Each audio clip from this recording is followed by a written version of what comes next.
नमस्कार मैत्रिणींनो, श्री स्वामी समर्थ.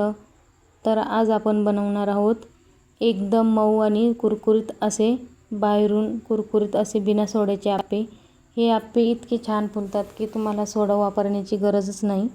तर चला सुरुवात करूया. सर्वप्रथम आपण साहित्य पाहूया.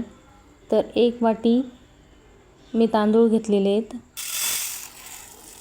आणि मोठी वाटी ते त्याच्यामध्ये हाफ वाटी, हाफला पण कमी असेल तर अशी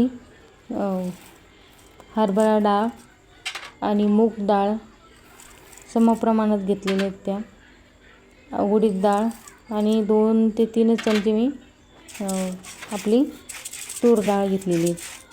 तर ते सर्व मिश्रण करून आपल्याला ते स्वच्छ पाण्याने धुवून घ्यायचं आहे.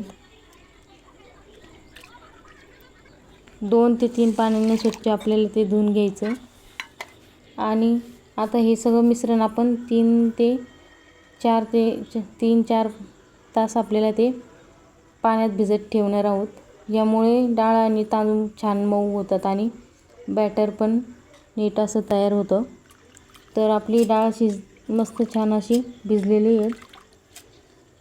तर ते आपल्याला मिक्सरच्या भांड्यामध्ये बारीक करून घेऊया. भिजलेलं मिश्रण मिक्सरमध्ये टाकून आपण बारीक करून घेणार आहोत.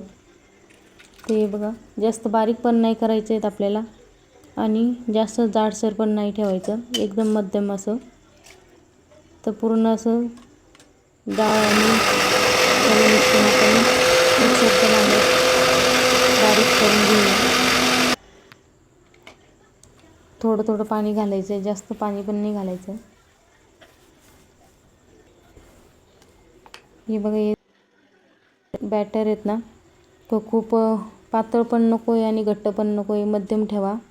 आणि ते आपल्याला रात्रभर असंच झाकून ठेवायचं आहे. त्यामध्ये सोडा न वापरायचा आहे आपल्याला. हे बघा, आता दुसऱ्या दिवशी एकदम छान असं फुलतं. हे बघा किती छान फुललेलं बॅटर तयार झालं आहे. आणि आपण यात अजिबात सोडा वापरलेला नाही आहेत. सोड्याचा वापर करायचा नाही आहे आपल्याला यामध्ये. हे बघा, बिना सोड्याचं आहेत. खूप छान असं तयार झालं आहे. उन्हाळ्यात तो एकदम छान असं बॅटर तयार होतं. हे किती छान असं खूप छान असं फुललं आहेत. चॅनलला सबस्क्राईब केलेलं नसेल तर सबस्क्राईब करा आणि लाईक करा आवडली तर रेसिपी. लहान मुलांना खूप आवडतात हे आप्पेचे. तर त्यामध्ये आपण लसूण, जिरे, अद्रक घालणार आहोत. ते मी खलबत्त्यात बारीक करून घेते. तुम्ही तुमच्या आवडीनुसार टोमॅटो, कोथिंबीर, कांदा पण घालू शकता. पण आमच्या घरात आवडत नाहीत, लहान मुलं आहेत तर त्यांना नाही आवडत कांदा टोमॅटो. ते त्यांना साधं आणि सिंपल असं आप्पे तयार केलेले आवडतात. ते तयार केलेलं बॅटरमध्ये आपल्याला मी जेवढं पाहिजे तेवढं मी ते बाउलमध्ये काढलेलं आहेत. आणि त्यामध्ये मी अद्रक, लसूण आणि जिऱ्याची पेस्ट घालते आणि चवीनुसार मीठ घालते. सोड्याचा अजिबात वापर करत नाही आहे मी. तर ते आपल्याला व्यवस्थित असं मिक्स करून घ्यायचं आहे.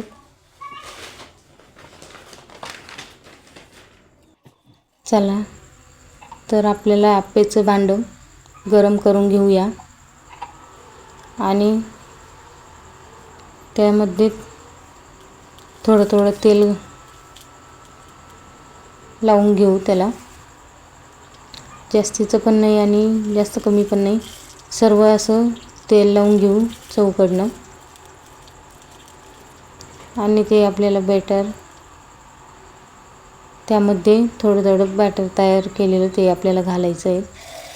भांडं मस्त असं छान, जास्त गरम पण नाही जास्त थंड पण नाही, मध्यम असं गॅसवरती राहू द्यायचं. तर सर्व याच्यात आपण थोडं थोडं टाकून घेऊया आणि 5 ते 10 मिनटासाठी असं वाफवून घ्यायचं आहे. आणि वरतून थोडंसं पहिल्या वेळेस तेल घालून ते आपल्याला असं खालवर करून घ्यायचे आहेत. एकदम छान असा सोनेरी रंग येतो आणि खरपूस असे छान असे भाजले जातात. तर आपण ते सर्व आप्पे असे तयार करून घेऊया. खूप छान असे आप्पे तयार होतात आणि लहान मुलांना खूप आवडतात हे. आता उन्हाळ्याच्या सुट्ट्यांमध्ये मुलांना तर भाजीपोळी नकोच असते, म्हणून या अशा रेसिपीज आपण मुलांसाठी उन्हाळ्यामध्ये त्यांच्या आवडीच्या रेसिपीज करून त्यांना खाऊ घालू शकता. रेसिपीज आवडली तर तुमच्या पण मुलांना अशी रेसिपीज करून खाऊ घाला.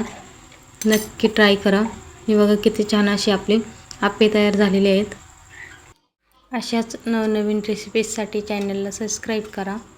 आणि हे बघा आपण चटणीसोबत असे सर्व करूया. आणि खूप छान असे आपल्याला आप्पे तयार झाले होते, बाहेरून कुरकुरीत आणि एकदम नरम. तर असेच नवनवीन व्हिडिओसाठी चॅनलला सबस्क्राईब करा आणि पूर्ण व्हिडिओ बघितल्याबद्दल धन्यवाद.